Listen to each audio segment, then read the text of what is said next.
Ya, halo, selamat pagi teman-teman. Apa kabar? Semoga Anda dalam kondisi yang sehat, tetap semangat. Minta maaf karena terlambat untuk memulai acara bedah buku yang seharusnya jam 7.30. Cari parkirnya susahnya minta ampun. Jadi saat ini di sekolah Audrey itu ada study tour. Itu buat yang SMA ya, dari grade 7, 8, 9. Nah, aduh, semuanya mobil ngumpul brek-brek di sini. Setiap kali nurunin sambil bawa kopernya, pusing saya cari parkiran tadi. Untungnya dapat ya. Oke, dan sekarang kita akan memulai bedah buku ini. Bagaimana teman-teman? Sekarang ini adalah tanggal 2 ya. Tanggal 2 atau tanggal 3 Juni. Pastinya Anda saat ini punya target untuk gempur free trip Bali. Pasti. Ya, semua dari teman-teman peringkat bintang 6 ke bawah pasti ada gempur free trip Bali. Tentu saja Anda juga gempur PBO Royal karena itu adalah struktur paling sempurna untuk kena free trip Bali. Nah, dan juga pasti Anda juga memanfaatkan promo Gold. Jadi ini berkaitan semuanya ya. Bedah buku ini adalah buat Anda ya, buat Anda yang saat ini sedang ngejar targetnya supaya Anda kena target itu lewat promo Gold, menjadi Royal, kena voucher free trip lokal ya, free trip jalan-jalan di Indonesia dan yang indah, apalagi kalau Anda juga bersama dengan keluarga Anda ya. Mungkin juga saat ini ada di antara teman-teman yang sedang ada masalah sama keluarganya, punya masalah sama anak, punya masalah sama pasangan. Topik kita kali ini juga buat solusi untuk masalah itu. Mungkin juga saat ini ada di antara teman-teman yang lagi punya masalah keuangan, punya masalah keuangan yang berat. Nah, topik ini juga buat itu. Atau juga saat ini teman-teman sedang butuh penyemangat gitu ya, saya nggak tahu kenapa orang harus butuh penyemangatnya. Karena saya itu sebenarnya setiap kali mengingat wajah anak-anak, wajah orang tua, semangat itu muncul sendiri. Jadi yang dimaksud semangat itu bukan ini ya teman-teman, terutama buat Anda yang sedang butuh semangat. Pak, saya butuh semangat. Jadi semangat itu bukan seolah-olah harus kemudian Anda menjadi orang yang teriak-teriak di jalan pakai ikat kepala merah putih, terus Anda bisa langsung loncat-loncat live stream, loncat-loncat prospecting. Enggak, semangat itu bukan seperti itu ya. Itu mah bukan semangat namanya, itu nonton konser namanya. Semangat itu adalah menemukan alasan kenapa saya harus melakukan hal ini.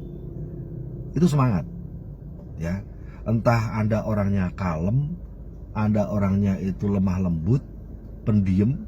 Setiap orang ketika sudah menemukan alasan kenapa dia harus melakukan hal ini, dan alasan itu pasti yang sejati, yang murni, itu dikaitkan dengan wajah orang-orang yang sudah dia lahirkan atau yang melahirkan dia, ya dia akan melakukannya ya.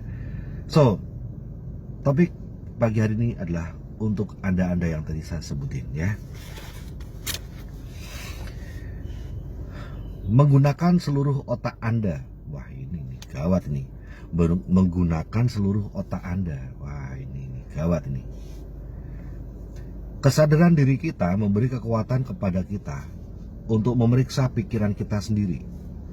Ini khususnya membantu menciptakan pernyataan misi pribadi karena kedua anugerah manusiawi yang unik yang memungkinkan kita mempraktekkan kebiasaan dua, yaitu imajinasi, suara hati.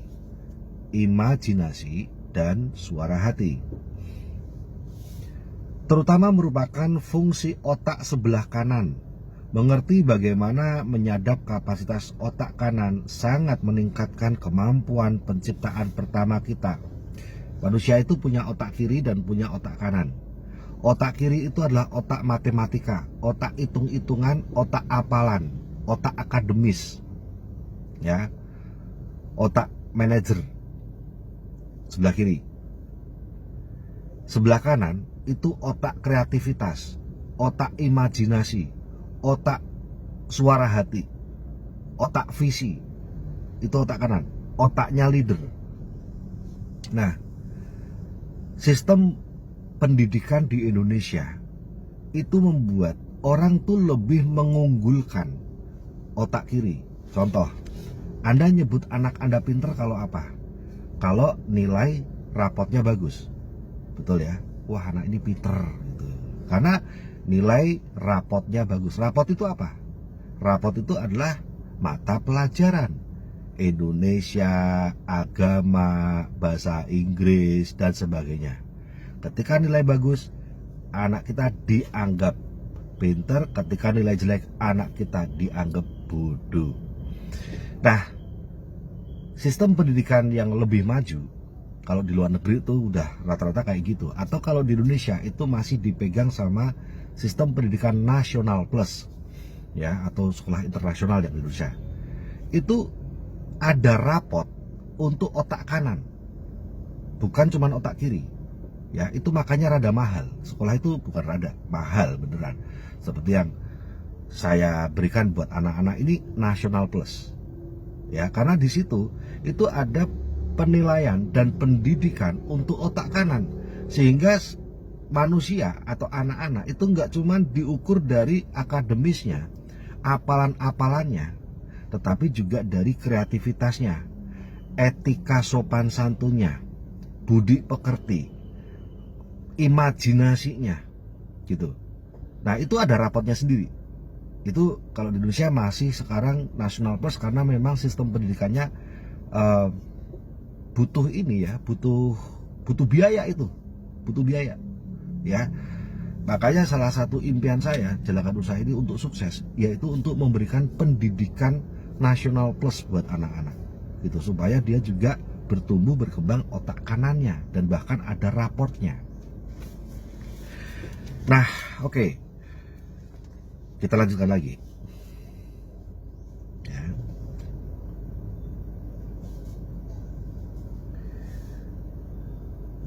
Tak kasih tambahan ya, tak kasih tambahan. Tentang otak kiri, ini penting. Anda setuju atau tidak, nggak masalah. Tapi tak kasih tambahan, ini penting. Karena ini yang ngomong peneliti. Orang yang bisa menghafalkan banyak hal, itu kecerdasannya bisa dilatihkan pada binatang. Seekor gorila itu juga bisa menghafalkan banyak hal, gitu. Bahkan ada yang burung beo itu bisa ngapalin satu lagu nyanyi loh, teman-teman. Ngapalin, gitu. Jadi sebenarnya menghafalkan itu bukan hanya itu tetap bagus, tetapi menghafalkan itu adalah level kecerdasan yang menempati posisi paling bawah. Jadi orang cerdas paling bawah itu adalah ngapalin. Jadi kita bisa ngapalin lagu Indonesia Raya, Garuda Pancasila, pembukaan Undang-Undang Dasar, doa, itu bagus. Tetapi sebenarnya adalah kecerdasan yang di bawah. Karena kecerdasan di atasnya itu adalah menganalisa. Nah, karena kalau sudah menganalisa, maka dia bisa melihat yang dihafalin, hal-hal yang dihafalin itu apa hubungannya, gitu, sebab akibatnya di mana, gitu. Jadi ngerti maksudnya. Kalau cuma ngapalin, saya bisa nyanyi lagu bahasa Inggris, tetapi saya nggak ngerti maksudnya apa. Burung beo bisa nyanyi lagu Indonesia Raya, apal burung beo, tapi dia nggak tahu maksudnya apa. Nah, jadi jangan cuman cerdas dari sisi apal, tapi cerdas dari sisi menganalisa, sehingga bisa memahami konteksnya, yang dia omongin itu apa. Ya, itu lebih cerdas, gitu, karena nggak cuma ngapalin, tapi nggak ngerti makna. Nah, lalu level yang di atasnya lagi, itu adalah sudah di atas analisa, tapi dia sudah mulai mengaplikasikan. Jadi ini hubungannya sama apa yang kukerjakan itu apa. Gitu. Ini hubungannya sama apa yang di depanku apa, sebab akibatnya apa. Itu level kecerdasan yang di atasnya lagi. Karena ini sudah mulai nyambungin sama otak kanan, disambungin.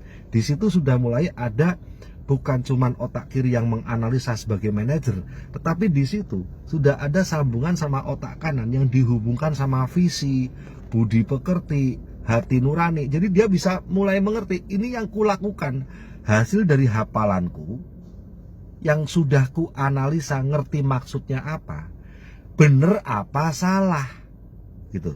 Jadi yang di atas itu bisa ngerti bener apa salah. Dia bisa mulai punya kehendak bebas untuk menilai, enggak cuman asal dicekokin doang gitu. Nah, orang-orang yang keliru jalannya itu karena apa? Kadang-kadang dia apal, bisa memahami, tapi dia nggak ngerti ini bener apa salah gitu. Jadi cuman didoktrin aja, didoktrin, lu harus kayak gini, oh iya gitu. Dia tidak bisa punya kehendak bebas yang, karena ini harus disambungin nih dari kiri, sambungin sekabel nih ke kanan. Nah disitulah di kabel kanan ini, apapun yang sudah dia pahami itu dia bisa mendeteksi sesuai dengan nilai-nilai atau tidak, sesuai dengan prinsip yang benar atau tidak, sehingga dia bisa punya kebebasan untuk merespon apa yang benar atau salah, punya kebebasan untuk memilih langkah.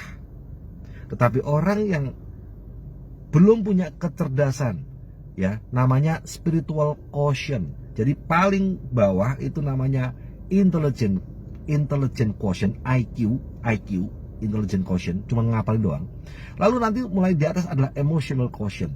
Jadi dia bisa membuat pendekatan atas apalan-apalan itu, tapi bisa mengatur dari sisi emosinya, tidak disetir, emosinya tidak disetir, tidak dikendalikan, ya. Lalu nanti yang di atasnya lagi adalah spiritual quotient, SQ. Nah, namun yang kecerdasan yang tadi berurutan tadi itu yang paling tinggi adalah seseorang dari apa yang dia apalin sejak kecil, lalu kemudian dia mulai mengerti maksudnya apa, akhirnya dia bisa melihat ini salah atau benar, sehingga dia terbebas dari rantai masa lalu, karena dia sudah mulai bisa berdiri dan menilai salah atau benar. Kalau salah ya dia hentikan, kalau benar dia terusin.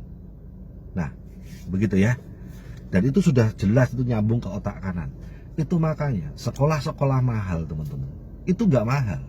Karena sekolah-sekolah mahal itu beresin otak kiri supaya daya tangkep, kemudian penalaran, kemudian analisa, kemudian apalannya tuh maju semua, meningkat. Tetapi belum tentu kan orang yang cerdas kayak gitu sikapnya juga benar.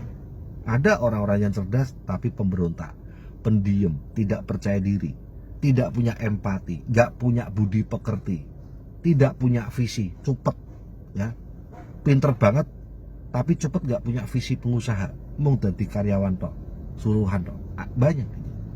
Nah, sekolah-sekolah yang mahal itu gak mahal karena mereka beresin yang otak kanan juga. Anda harus punya impian, harus, ini saya bilang harus lah, kalau enggak ya ngapain ikut TNC ya. Anda harus punya impian untuk memberikan pendidikan sekolah yang seperti itu buat anak-anak ya, nasional plus seperti itu.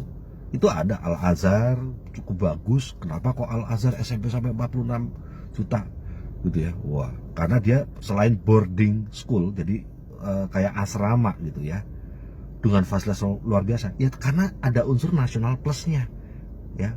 Bukan cuma agama teman-teman, tetapi juga itu tadi membedah otak kanannya gitu. Nah ini kenapa nih sekolah ini mahal? Ya nasional plus itu yang bikin mahal, itu nasional plus. Di situ ada psikolognya soalnya, ya beneran sekolah-sekolah itu ada psikolognya gitu. Baik ya, semoga ini tambahan yang bermanfaat buat teman-teman dan Anda jadi punya impian gitu. Jadi sehingga anak kita tuh punya kedewasaan karakter nantinya. Dari sekolah punya kedewasaan karakter, orang tuanya ya pakai ini aja kedewasaan karakternya ya. Gak usah lewat sekolah gitu ya. Ini penting soalnya ya.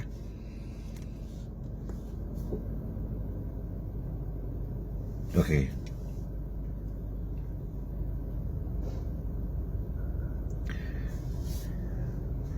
Kesadaran diri kita memberi kekuatan kepada kita untuk memeriksa pikiran kita sendiri.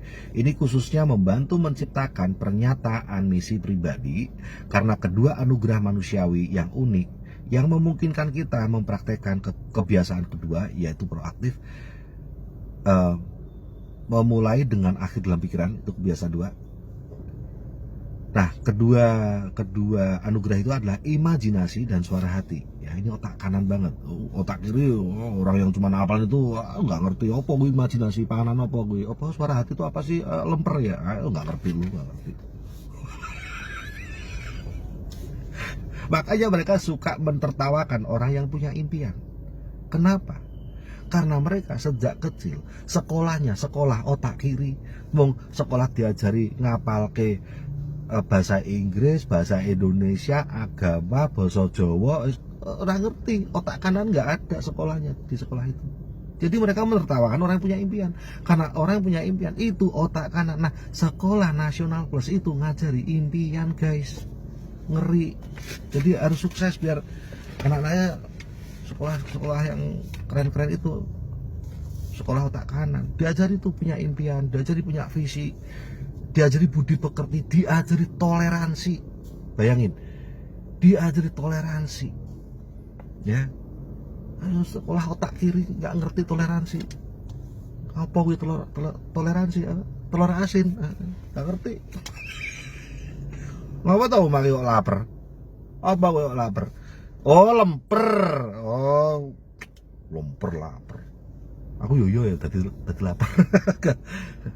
Oke, udah lemper lapar. Toleransi telur asin. Oh, saya lapar nih. Lanjut ya.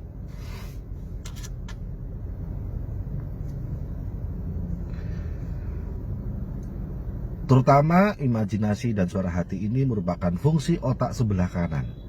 Mengerti bagaimana menyadap kapasitas otak kanan sangat meningkatkan kemampuan penciptaan pertama kita. Penciptaan pertama apa? Penciptaan mental. Ciptaan mental dulu, ya. Kita menciptakan rumah itu harus ada menciptakan lewat visi dulu, desainnya dulu. Bahkan sebelum digambar aja udah digambar di sini kan. Ada ciptaan mental dulu, baru nanti terjadilah ciptaan fisik. Ciptaan mental mendahului ciptaan fisik. Nah, kalau ini didukung oleh imajinasi sama suara hati, maka ciptaan mental kita tuh bener. Karena pertama ada imajinasinya, yang kedua ada nilai-nilai dari suara hati. Suara hati, suara siapa? Suara hati itu suara Tuhan. Banyak penelitian yang dilakukan selama beberapa dasawarsa terakhir tentang apa yang disebut teori dominansi otak. Dominansi otak. Tuh, bisnya tuh. Wis yang ngarep nang Bali tadi tur yang buat anak-anak SMA.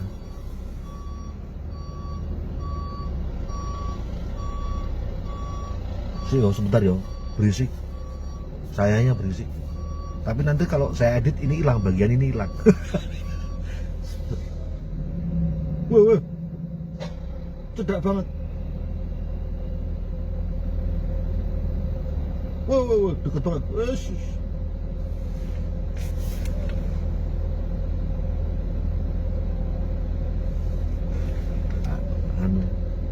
Free trip Bali.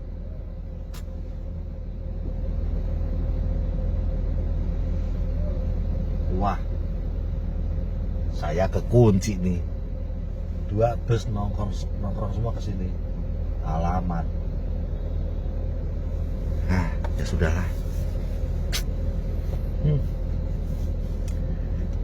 Semoga di situ tidak berisik ya dengan suara bus, atau paling tidak suara saya tetap lebih jelas ya daripada suara bus. Kalau saya pakai ekstrem lebih kedap di suaranya. Ini pakai si merah soalnya. Berisik di luar. Oke, gak apa-apa. Gak apa-apa ya, daripada kita kelamaan.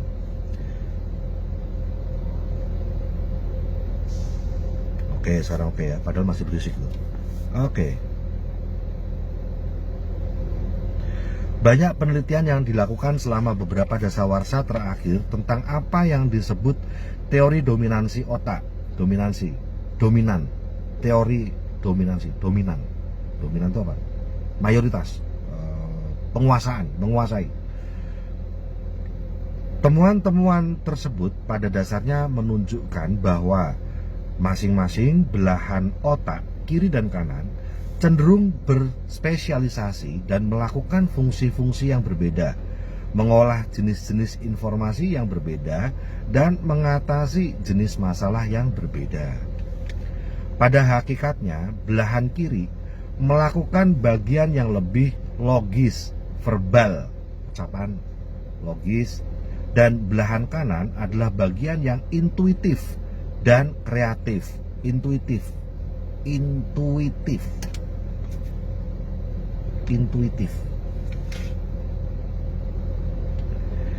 Belahan kiri berkaitan dengan kata, belahan kanan dengan gambar. Nah, jadi kalau Anda banyak membuat dreams book itu dengan gambar, otak kanan Anda akan bekerja lebih kreatif, ya. Nah, dengan kata itu otak kirinya, ya. Jadi jangan bilang otak kiri itu terus jelek loh. Yo, masa orang nggak hafal apa-apa gitu ya. Tidak bisa mengerti, ya, tidak bisa memahami, itu otak kiri soalnya. Nah, sehingga dream book itu dibuatnya ada gambar, ada kata. Itu dua otak bekerja bersamaan. Mana lagi?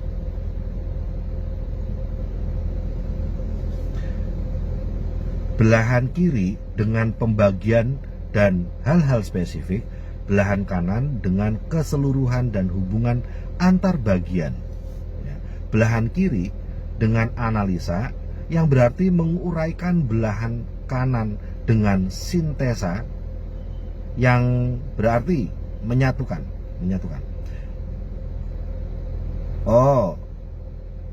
Belahan kiri dengan analisa.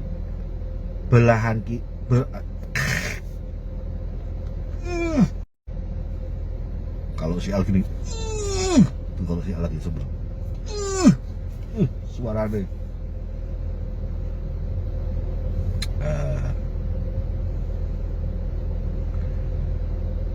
Belahan kiri dengan analisa, yang berarti menguraikan. Belahan kanan dengan sintesa, yang berarti menyatukan.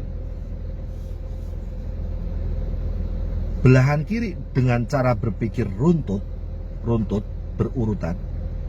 Belahan kanan dengan cara berpikir serentak dan menyeluruh.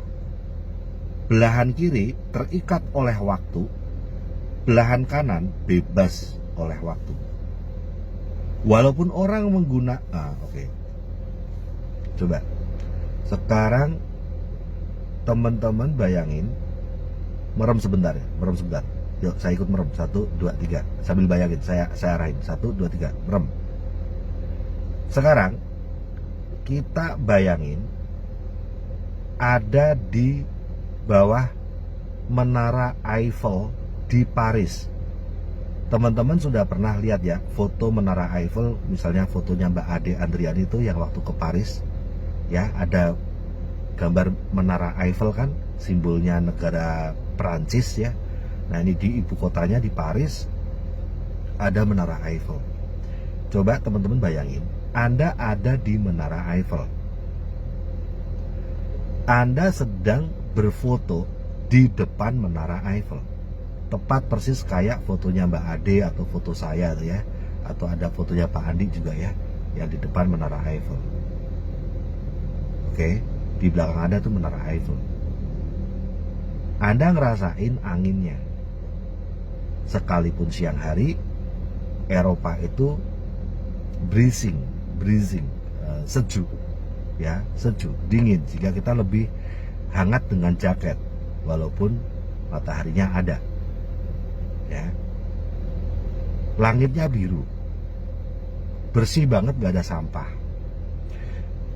Bule lalu lalang di depan kita, dan kita foto. Belakang kita Menara Eiffel. Skrik. Nah, coba Oke, dibuka matanya. Otak kanan terbebas oleh ruang dan waktu. Anda baru saja ada di Prancis yang ribuan kilo dari sini. Anda belum pernah ada di sana, tapi Anda baru saja tiba di Prancis. Anda baru saja ada di Paris. Anda baru saja foto di depan Menara Eiffel. Padahal Anda belum ada di sana. Nah, tahukah Anda, imajinasi Anda itu nyata. Senyata tulisan ABCD yang dilihat oleh otak kiri. Kalau otak kiri kan membaca ABCD kan nyata. Otak kiri kan kalau menghitung 1, 2, 3, 4, 5 kan nyata. Nyata kan buat otak kiri. Nah, hal yang sama tadi barusan kita praktekkan itu juga nyata bagi otak kanan. Nah, coba bayangkan kalau kita memberdayakan kedua otak kita ini, kiri sama kanan ini, apa nggak luar biasa hidup Anda? Karena Anda menjalani hal yang nyata. Yang satu nyata bagi otak kiri, yang satu lagi nyata bagi otak kanan. Bayangin aja. Barusan Anda ada di Prancis. Ya itu saya pernah membaca begini. Manusia adalah makhluk spiritual yang terjebak oleh tubuh.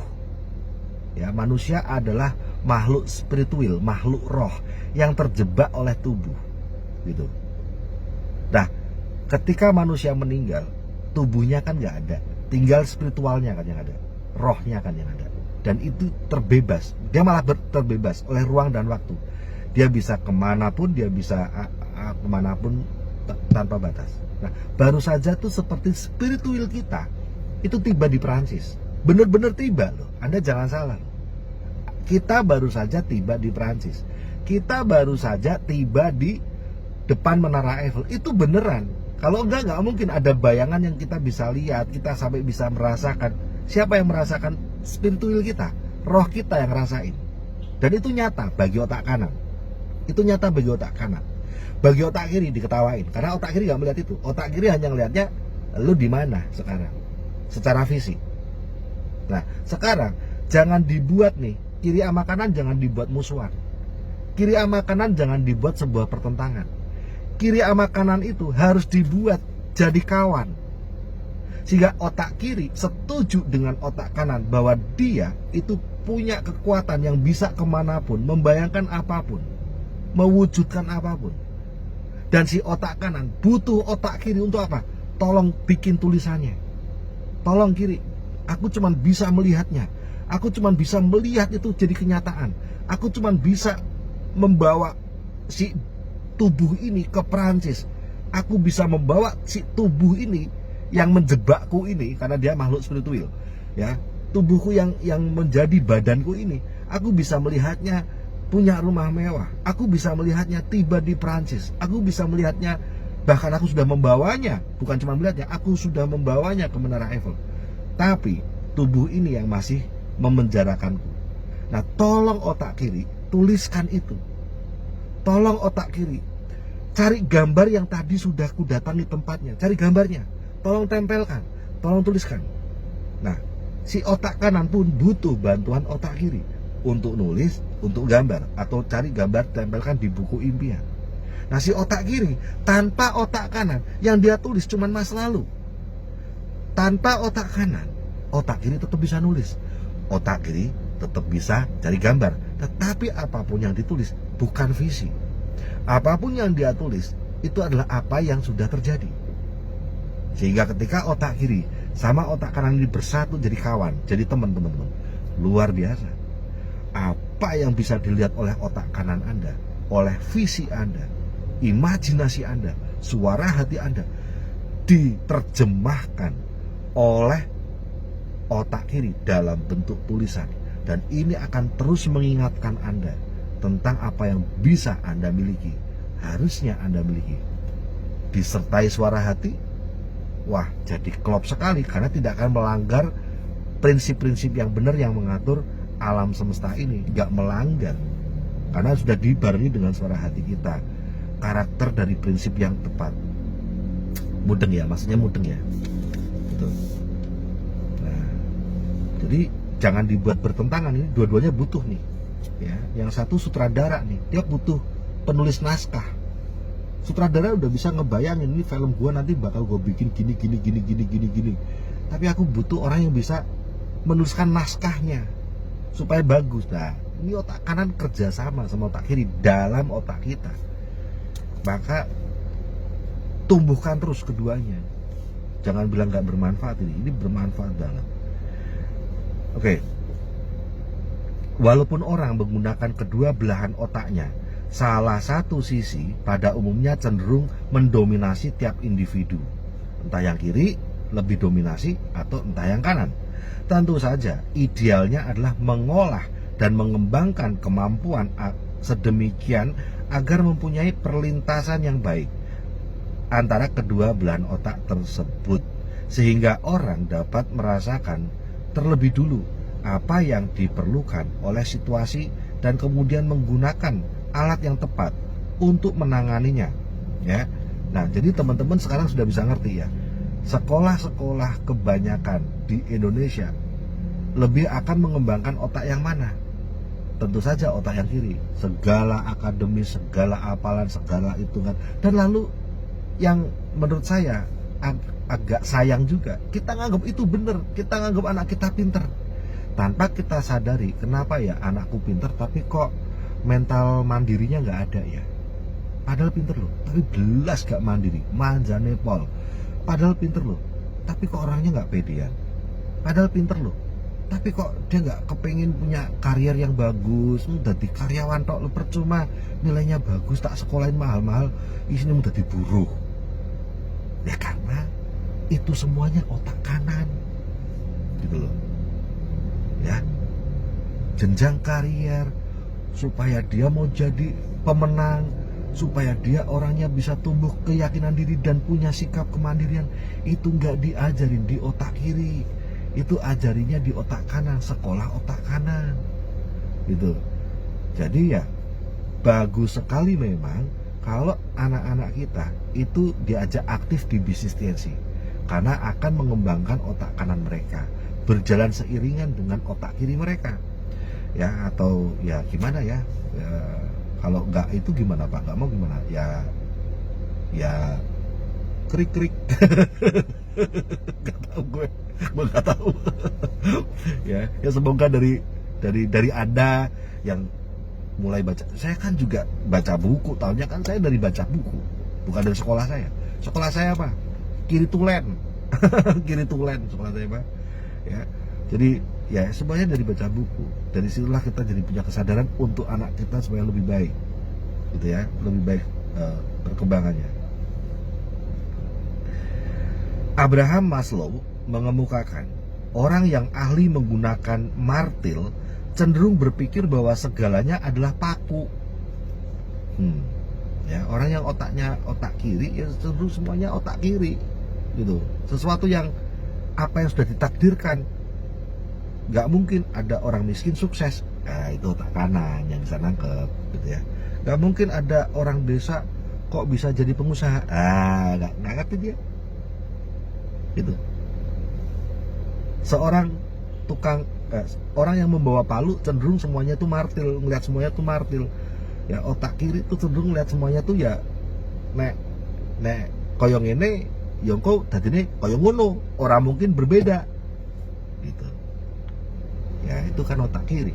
Otak kanan nggak kayak gitu.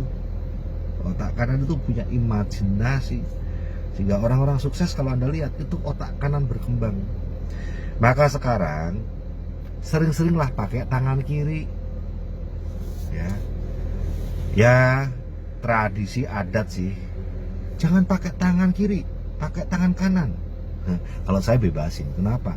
Semakin sering kita aktifkan tangan kiri, bagian tubuh sebelah kiri semakin sering diaktifkan, otak kanan semakin berkembang, listriknya jalan. Makanya saya nggak pernah ngasih tahu anak, harus pakai tangan kanan. Apa tangan kanan? Ketika saya ngeliat anak saya pakai tangan kiri, seneng saya, gitu. ambil tangan kiri, nggak apa-apa. Saya nggak nganggep tangan kiri tangan baik, tangan kanan tangan baik, tangan kiri tangan jahat. Kalau itu tangan jahat, ngapain Tuhan ngasih? Nangkep gak? Kalau ada bilang, jangan pakai tangan kiri, pakai tangan kanan, tangan kiri itu nggak bagus. Kalau itu nggak bagus, kenapa Allah ngasih? Potong aja tangan kiri. Kalau nggak bagus, kesel saya. Sebel loh, dengernya tuh sebel loh. Ya. Semua tangan bagus. Semua tangan bagus. Jadi anak saya mau ngambil makanan pakai tangan kiri, nggak apa-apa. Apa yang salah? Ada orang yang kecelakaan tangan kanannya putus loh teman-teman, sehingga dia ngapa-ngapain ya tangan kiri. Cebokan ya pakai tangan kiri, ambil makan ya pakai tangan kiri.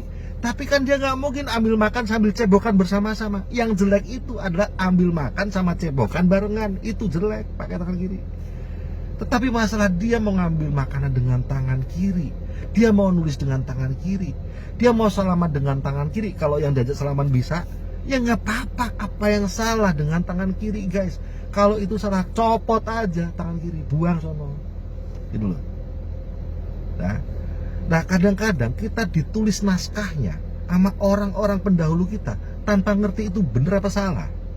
Tanpa ngerti. Buta aja, nurut buta, cocok hidung. Apa yang salah gitu? Ya. Pak, apalagi ada udah ngerti. Semakin sering kita gerakkan tubuh bagian kiri, maka semakin aktif otak bagian kanan. Makanya kalau orang kena stroke, kan ditanya nih, stroke-nya sebelah kanan ya? Iya, oh berarti yang lumpuh badan kirimu. Gitu. Ya, orang yang stroke sebelah kanan imajinasinya udah mati. Langsung listriknya sedikit, gak bisa punya imajinasi lagi. Ya. Nah, begitu teman-teman ya. Jadi ayolah kita dewasa, kita sekarang bisa lepas, tanda kutip lepas tuh ngelepas rantai. Aku ngelakuin ini, tapi tahu alasannya kenapa. Bukan cuma ngelakuin ini karena disuruh, bukan ngelakuin ini karena semuanya ngelakuin gini kok. Enggak. Sekarang kita ngelakuin ini, tapi udah tahu kenapa. Ayo, emang salah gitu makan tangan kiri? Salahnya di mana coba? Apa yang terjadi kalau ada orang yang tangan kirinya dipotong atau tangan kirinya terpaksa diamputasi karena kecelakaan? Terus Anda bilang dia salah gitu? Terus Anda nggak mau salaman sama dia? Kalau salaman harus pakai tangan kanan. Terus Anda bilang, cebok pakai tangan kiri, makan pakai tangan kiri. Loh, kan dicuci. Emang tangan kanan Anda yang dipakai buat makan itu nggak pernah juga buat pegang barang-barang kotor? Ayo. Emang tangan kananmu tuh selalu bersih terus sehingga Anda makan itu jadi seneng karena tangan kanan kan bersih, terus nggak pernah dipakai pegang tangan barang kotor gitu? Enggak kan? Tangan kanan kita juga dipakai barang kotor, pegang-pegang yang kotor, tapi kan nggak pernah dilakukan bareng-bareng, kan dicuci dulu. Otak kiri tidak bisa mengolah itu. Otak kiri isinya cuman hafalan, menganalisa.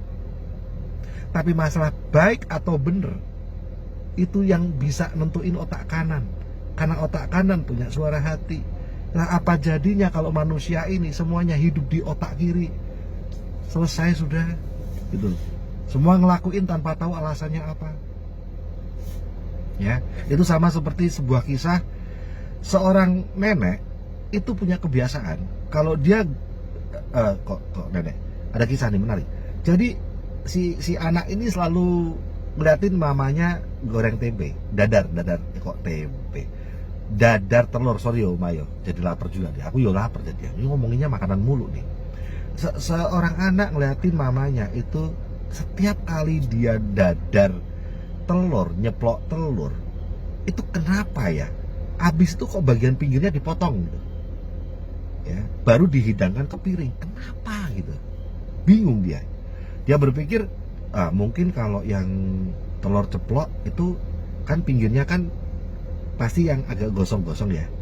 Oke, tapi kalau telur dadar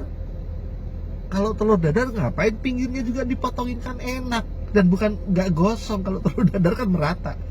Bingung dia. Nah, dia tanya, "Mah, kenapa sih, Mah?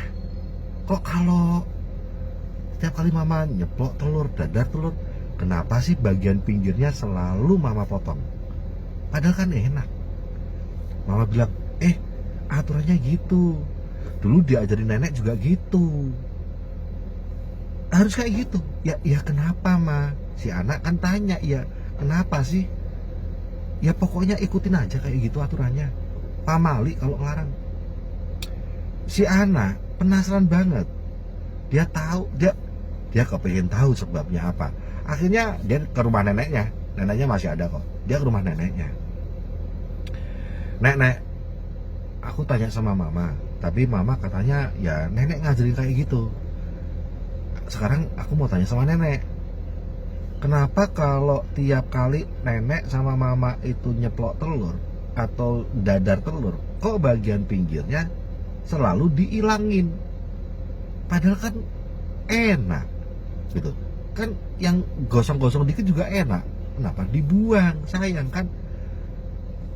Si nenek bilang, lah ya harus dibuang dong, sini ayo ke dapur, nenek tunjukin. Nah, si anak itu diajak ke dapur.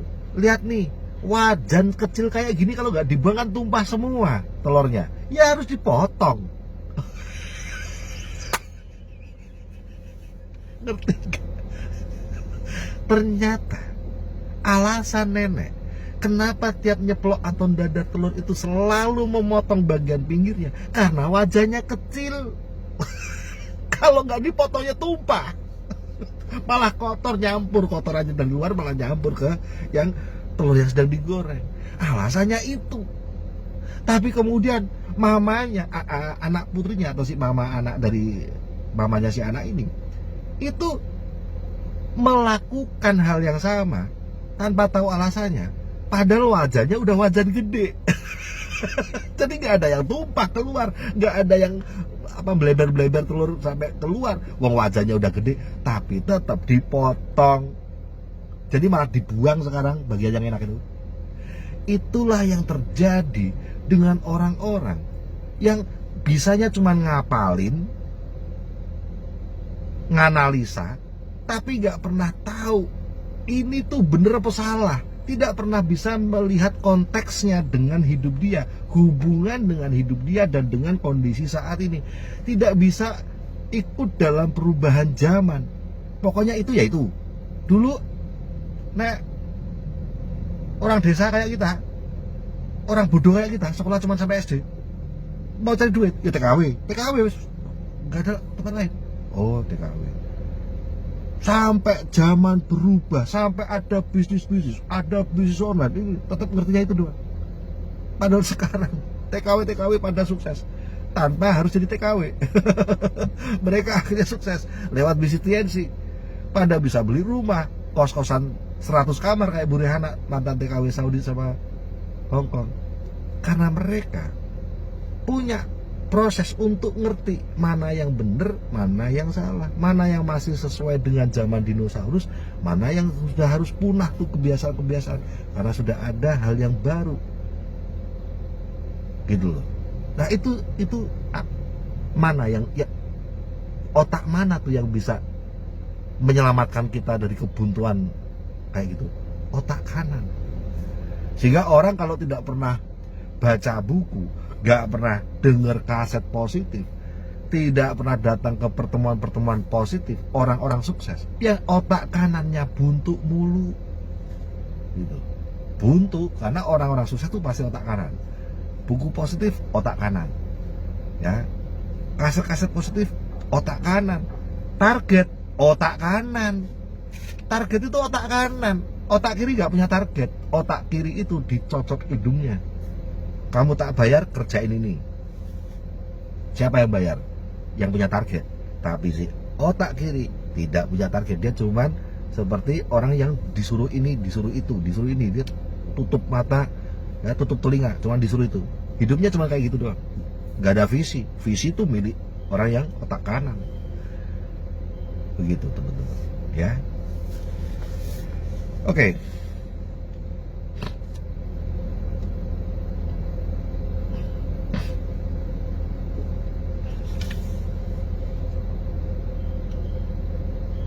Nah, betul. betul kan? Kita hidup dalam dunia yang terutama didominasi, dikuasai oleh otak kiri, di mana kata-kata dan ukuran dan logika berkuasa, dan aspek yang lebih kreatif, intuitif, perasaan, artistik dari sifat kita sering dinomorduakan. Banyak dari kita merasa lebih sulit untuk menyadap kapasitas otak kanan kita. Harus diakui bahwa penjabaran ini terlalu menyederhanakan, dan studi-studi baru akan menyingkapkan lebih banyak fungsi otak tersebut. Akan tetapi persoalannya adalah bahwa kita mampu melaksanakan banyak macam proses berpikir yang berbeda, dan kita hampir tidak menyadap potensi kita tersebut. Ketika kita menjadi sadar akan kapasitas yang berbeda, kita secara sadar dapat menggunakan pikiran kita untuk memenuhi kebutuhan spesifik dengan cara yang lebih efektif. Ya, oke. Saya lanjutin aja, ini bagus. 2 cara untuk menyadap otak kanan. Tadinya saya mau udahan nih, tapi bagus. Hajar belah. 2 cara untuk menyadap otak kanan. Jika kita menggunakan teori dominasi, jika kita menggunakan teori dominasi otak sebagai model, jelaslah bahwa kualitas dari ciptaan pertama kita dipengaruhi kuat oleh kemampuan kita menggunakan otak kanan kita yang kreatif. Semakin kita dapat memanfaatkan kapasitas otak kanan kita, maka semakin lengkap kita memvisualisasi, melakukan sintesa, melampaui waktu dan keadaan sekarang, memproyeksikan keseluruhan gambar dari apa yang kita ingin kerjakan dan cita-cita kita nantinya. Meluaskan perspektif. Perspektif itu wawasan, diluaskan. Ya, yang tadinya cuma jarak 10 meter, luaskan, jauhkan. Wah, bisa lihat 360 derajat kayak pakai drone sekarang. Kadang kita terlempar keluar dari lingkungan dan pola pikir otak kiri kita dan masuk ke dalam otak kanan melalui pengalaman yang tak direncanakan. Kematian orang yang dikasihi, penyakit parah, kebangkrutan, atau kemalangan besar dapat menyebabkan kita mundur, memperhatikan kehidupan kita, dan mengajukan beberapa pertanyaan sulit pada diri sendiri. Apa yang sebenarnya penting? Mengapa saya mengerjakan apa yang sedang saya kerjakan? Peristiwa-peristiwa besar, peristiwa kematian, kehilangan orang yang dikasihi, kemudian kebangkrutan, peristiwa besar kayak gitu ya, itu akan membuat kita kayak mundur sejenak, lalu berpikir, kayak stop dari semua kesibukan, karena ada peristiwa besar, bangkrut, ada yang meninggal, orang dikasihinya, kehilangan gitu ya. Stop sejenak dari lari sibuk muter kerjaan itu, lalu bertanya pada diri sendiri, apa yang sebenarnya penting? Aku nih selama ini ngelakuin ini buat apa sih? Ya, peristiwa besar yang bisa buat seperti itu. Namun jika Anda adalah orang yang proaktif, punya kebebasan untuk memilih respon Anda tidak perlu menunggu keadaan atau orang lain mendatangkan pengalaman yang meluaskan perspektif Anda. Anda dapat secara sadar menciptakan pengalaman Anda sendiri. Kalau kita orang yang proaktif, kita nggak perlu kejadian buruk harus menimpa kita dulu. Kita cukup melihat pengalaman buruk orang lain, lalu bercermin, jangan sampai gua harus terjadi hal seperti itu. Atau kalaupun itu terjadi padaku, aku harus sudah siap dengan sesuatu yang menyelamatkan aku. Gitu ya, pengalaman orang lain itu membuat kita lebih waspada dan menyiapkan jaring pengaman. Ada beberapa cara untuk melakukan hal ini. Melalui kekuatan imajinasi Anda dapat menggambarkan pemakaman Anda sendiri seperti sudah kita lakukan pada awal chapter. Tulislah eulogi. Jadi seandainya ini adalah pengalaman pemakaman kita tuh pengennya tuh orang-orang yang kita kenal tuh ngomong apa tentang kita semasa hidup kita. Kita pengen anak kita tuh ngomong apa sih tentang kita semasa hidup kita. Ibu kita ngomong apa tentang kita semasa hidup kita? Sorry. Pasangan kita ngomong apa tentang kita? Upline kita ngomong apa tentang kita semasa hidup kita? Downline kita ngomong apa tentang kita semasa hidup kita? Ya.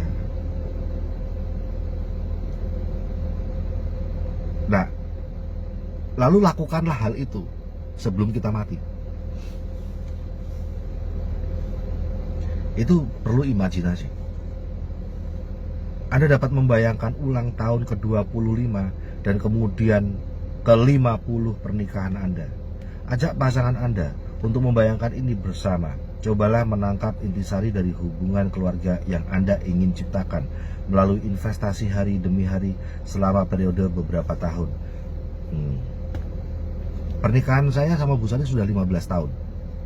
Dan saya membayangkan pernah waktu itu ngobrol-ngobrol, nanti kalau pesta perak itu adalah pernikahan ke-25. Nanti kalau pesta emas itu adalah ulang tahun pernikahan ke-50. Ya. Nanti kalau pesta di atas emas ada, teman-teman. Pesta Intan kalau nggak salah ya. Saya lupa. Ada tuh di atas emas ada. Itu adalah pernikahan 75 tahun. Ada orang sudah menikah 75 tahun. Masih ini dua-duanya masih hidup. Ada. Ya. Buru-buru Pak ngomong pesta perak 25 tahun pernikahan. Baru 25 hari udah pisahan. Makanya jalankan TNC beda bubaran BKP. Pisahan kok. Pertama pisah posisi, lokasi, lama-lama pisah rakaruan gue misalnya. Pisah hati. Anda dapat membayangkan masa pensiun Anda dari pekerjaan Anda yang sekarang. Kontribusi apa, prestasi apa yang ingin Anda capai dalam bidang Anda.